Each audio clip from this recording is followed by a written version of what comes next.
Assalamualaikum warahmatullahi wabarakatuh. Sebelumnya perkenalkan, nama saya Lutfi Maulana Nasution, NPM G1D 081060. Baik, di sini saya akan memberikan pernyataan penjelasan yang saya ketahui mengenai tentang sikap dan perilaku yang akan saya lakukan sebagai seorang engineer yang profesional. Yang dimana untuk menjadi seorang engineer yang profesional ini dibutuhkannya etika yang baik atau harus beretika. Yang dimana dikatakan harus beretika ini harus beretika baik itu secara personal maupun profesional, dan juga harus memiliki dan memegang teguh prinsip-prinsip etika itu sendiri.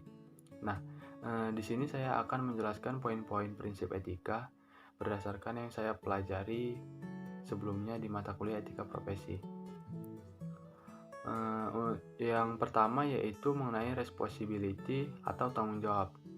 Nah, sebagai seorang engineer yang profesional, di sini yang pastinya saya harus mempunyai rasa tanggung jawab yang tinggi dan bertanggung jawab terhadap pekerjaan yang akan saya lakukan dan terhadap hasilnya. Semisal contohnya, saya diberikan suatu tugas pada atasan untuk menjaga suatu sistem instalasi di suatu perusahaan. Nah, berarti di sini saya harus bertanggung jawab atas tugas yang diberikan mengenai suatu sistem instalasi. Nah, maka dengan itu saya harus selalu mengetahui keadaan pada proses berjalannya suatu sistem instalasi tersebut dan memastikan semuanya berjalan dengan lancar, sehingga jika ada hambatan atau permasalahan yang ada, saya juga harus siap untuk mengatasi permasalahan tersebut.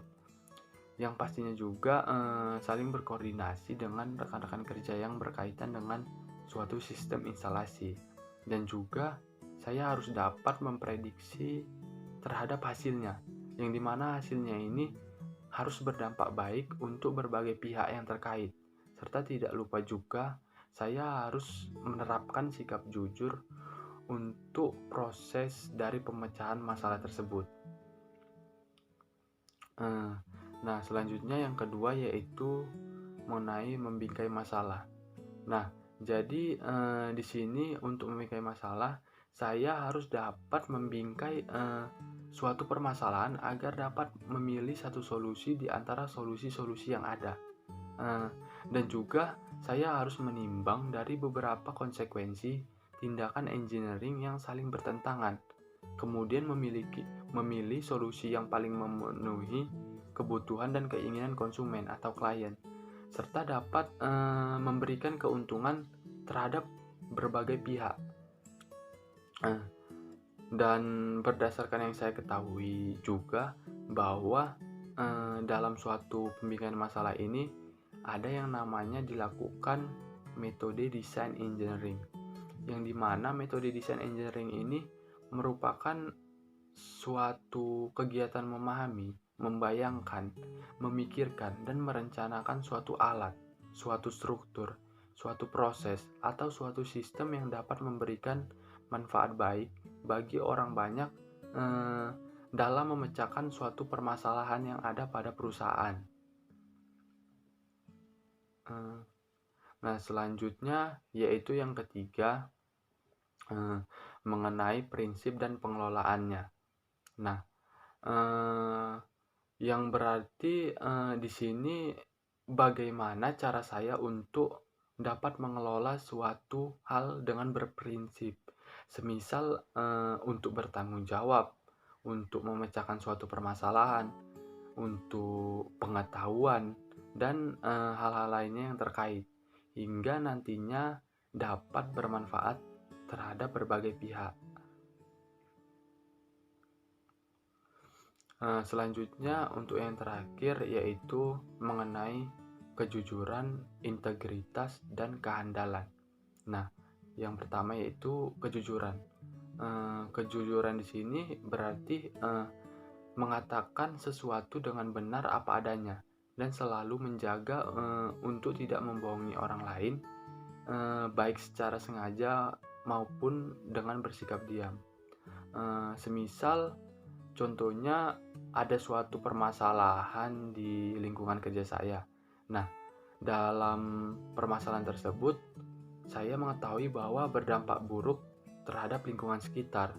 Nah, setelah itu saya langsung mencoba untuk menjelaskan suatu permasalahan tersebut kepada rekan kerja dan kepada pihak atasan. Nah, tetapi setelah saya sudah menyampaikan permasalahan tersebut, pihak atasan malah menginstruksikan saya untuk bersikap diam karena menurutnya tidak terlalu berdampak buruk terhadap perusahaan. Nah, saya sebagai seorang engineer profesional padahal mengetahui solusi permasalahan tersebut dengan menggunakan semisal suatu teknik perbaikan, dan solusi tersebut menurut saya solusi yang terbaik dan yang termurah. Namun saya sendiri di sini bersikap diam dengan tujuan untuk menutupi suatu permasalahan yang terkait dengan instruksi dari atasan tadi. Nah, di sini berarti saya sudah dapat dikatakan menerapkan sikap tidak jujur, yang seharusnya saya tidak menutupi suatu permasalahan tersebut tadi kan. Nah, maka disinilah bersikap jujur itu akan sangat menentukan, karena kan kejujuran itu juga berarti bersikap adil, dapat menerima dan memberi apa yang menjadi hak orang lain, menerima kewajiban dan menolak hal-hal yang tidak merupakan yang tidak baik. Walaupun semisal kita sering ditempatkan dalam suatu kesulitan untuk bersikap jujur sejujurnya, namun bila kita selaku seorang engineer yang profesional seharusnya dapat berusaha untuk menjaga dan memelihara sikap jujur itu.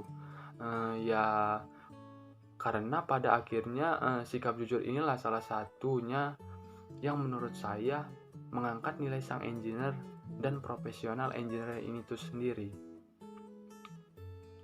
Selanjutnya, integritas, yang dimana integritas ini sebagai seseorang engineer yang harus profesional menjunjung tinggi nilai-nilai integritas, baik itu pribadi maupun pada bidang keahliannya, dengan berlaku tegas dan tegar terutama sekali dalam menegakkan dan menerapkan suatu pengetahuan dan juga suatu keputusan-keputusan yang semisal saya ambil harus mempertimbangkan dampak baik terhadap lingkungan sekitar dan tidak semata-mata demi kepentingan pribadi atau pemberi tugas.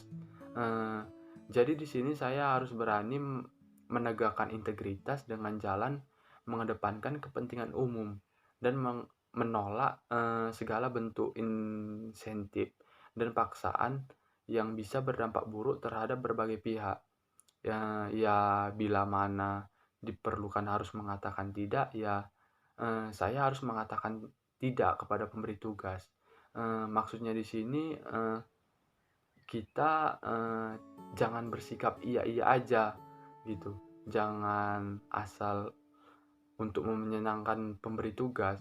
Mungkin di sini perlu dilakukan suatu teknik mengatakan tidak yang benar gitu. Karena menurut saya itulah esensi dari suatu nilai-nilai integritas itu sendiri. Dan yang terakhir yaitu keandalan.